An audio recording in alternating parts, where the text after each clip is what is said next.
راجہ صاحب مذاکرات اور یہ سارا جو معاملہ چل رہا ہے اس میں حکومت اور پی ٹی آئی کے درمیان مذاکرات کی اب لگ رہا ہے بظاہر کہ راہ ہموار ہونے لگی ہے. آپ کو لگ رہا ہے کہ جو اسپیکر قومی اسمبلی ہے ایاز صادق جو کہہ رہے ہیں کہ تلخیاں مٹا کر مل بیٹھنا ہوگا اور جو چیزیں ان کو ڈسکشن کے تھرو ہمیں سالو کرنا چاہیے, تو آپ کو لگتا ہے کہ یہ حکومت اور پی ٹی آئی کے جو مذاکرات کی ٹیبل پر لے کر آ سکیں گے؟ اسپیکر کو کامیابی ملتی دیکھ رہے ہیں آپ؟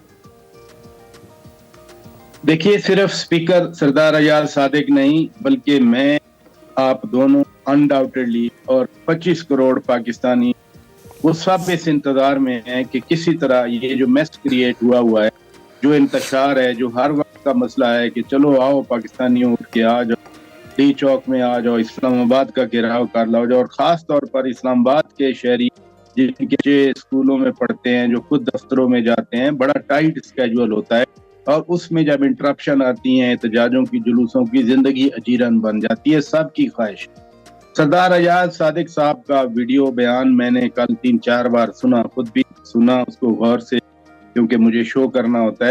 وہ خواہش تو ہے, لیکن بات یہ ہے کہ کیا جو اصل سوال ہے, مذاکرات شروع ہوں گے؟ ابھی تک تو شروع نہیں ہوئے. ابھی تک P T I stick and carrot لے کے بیٹھی ہوئی ہے. وہ سمجھتے ہیں کہ ہم ابھی اسٹیبلشمنٹ بھی ہیں, ہم حکومت بھی ہیں, ہم سب کچھ ہیں, ہم اب تو امریکہ بھی ہیں کہ ہر امریکی سے انہوں نے ٹویٹ کروانا ہے, ہر کانگریس مین انہوں نے ملنا ہے, ہر امریکی کے ساتھ جا کر انہوں نے پاکستان کے خلاف لابی کرنی ہے اور پاکستان کے خلاف قراردادیں پاس کروانی ہے. بالکل. پھر یہ جو ابھی توشہ خانہ 2 کا جو آ گیا کہ منڈے کو یہ فیصلہ آئے گا, بانی پی ٹی آئی نے کہا کہ میں نے سول نافرمانی 190 ملین پاؤنڈ کیس کا فیصلہ, جی 190 ملین سٹرلنگ پاؤنڈ, جی 190 ملین سٹرلنگ پاؤنڈ کا کیس جو ہے وہ بھی تو ابھی کل شیر افضل خان مروت صاحب بھی کہہ گئے کہ لگتا ہے سزا ہو جائے گی. ایون علیمہ خان صاحبہ بھی کہہ گئے کہ ہمیں لگتا ہے ہمیں سزا دے دیں گے. تو پھر یہ کیا جب بانی پی ٹی آئی خان صاحب کو سزا اناؤنس ہو رہی ہوگی یا ہو جائے گی یا ہو چکی ہوگی, تو پھر اس میں کوئی مذاکرات ہوں گے؟ تو سر ان کو تو پہلے ہی امید یہ نظر آ رہی ہے کہ ان کے خلاف فیصلے ہوں گے, تو مذاکرات ایک بہانہ نہیں لگ رہے آپ کو؟ اور دوسری بات یہ بھی بتائیے گا کہ اتوار تک کا انہوں نے وقت دیا ہے, اتوار تک کا وقت اگر بانی پی ٹی آئی نے دے دیا ہے تو حکومت تو چاہے گی کہ یہ وقت کو تو وہ کراس کریں اور وہ آگے جائیں اور پیر منگل کو یہ بات کریں, تاکہ بانی پی ٹی آئی کی جو ایک بات ہے اس کو جو ہے اس کی نفی ہو سکے. دیکھیں, اگر وہ نہ بھی کہتے نا سنڈے کو, تو سنڈے تک کہاں ٹاکس شروع ہونی تھی. پرائم منسٹر جو ہیں وہ ہیں ادھر مصر میں, ایجپٹ میں, قاہرہ میں, انہوں نے جمعے کو آنا ہے. جمعے کو سنا ہے کہ حکومت کیا کوئی اپنا انٹرنل ڈسکشنز ہو رہی ہیں کہ ان ٹاکس کے حوالے سے کوئی بات چیت کے حوالے سے کوئی کمیٹی بن جائے, یا جو ڈیزگنیشنز ہیں یا نامینیشن ہیں, کوئی ایک بندے کی کمیٹی بنتی ہے یا ملٹیپل کمیٹی بنتی ہیں, یا اسپیکر صاحب کو ٹاسک دیا جاتا ہے کہ آپ چیمبر میں بلائیں سب کو. there is a lot of distance between cup and the tea. لیکن یہ جو ڈیڈ لائنز آ جاتی ہیں, میں نے پہلے ہی اسی ایٹیچیوڈ کی بات کر دی کہ اسٹیبلشمنٹ بھی وہ خود ہیں, وہ فوج بھی وہ خود ہیں, بیوروکریسی بھی وہ خود ہیں, وہ سیاسی پاپولیرٹی بھی خود ہیں, پاکستان کے عوام بھی خود ہیں. اب امریکہ بھی آ گیا روزانہ کی بنیاد پر. اب دیکھیں نا, وہاں پر اب یہ بھی سوال اٹھوایا جاتا ہے کہ جی یہاں پر پاکستان میں تنخواہیں بڑھ رہی ہیں, کیا ہم پاکستانی یہ پوچھ سکتے ہیں کبھی امریکیوں سے, برطانویوں سے, جرمن سے, فرینچ سے کہ آپ کے ہاں سیلری کتنی ہے, آپ کے ہاں سیلری بڑھ گئی ہے؟ ایبسلیوٹلی ناٹ کا سفر شروع ہوا تھا, اور آج کہاں جا کر ہر کانگریس مین کے دروازے کھٹکھٹا کر کہ جی ہمارے لیے سائن کر دیں, ہمارے لیے ایک قرارداد پیش کر دیں. اس سے کیا فرق پڑنا ہے؟ پاکستان کا عدالتی نظام ہے, فیصلہ پاکستان کے اندر ہونا ہے. ایک اور سی ایگزامپل دی جاتی ہے شکیل آفریدی کی. آج تک تو شکیل آفریدی کو امریکہ نہیں لے کے جا سکا پاکستان سے. اب یہ جو پریشر ایک بنایا جا رہا ہے, پتہ نہیں ڈونلڈ ٹرمپ آ کر کیا بات کریں گے. تو پراچا صاحب, جس طرح سے ہم بات ابھی یہی کر رہے ہیں, کانگریس والے تو کر رہے ہیں ٹویٹس, تو اگر بالفرض ڈونلڈ ٹرمپ کی بھی اس حوالے سے کوئی سامنے آ جاتی ہے ٹویٹ, تو پھر کیا صورتحال بنتی ہوئی دیکھ رہے ہیں آپ؟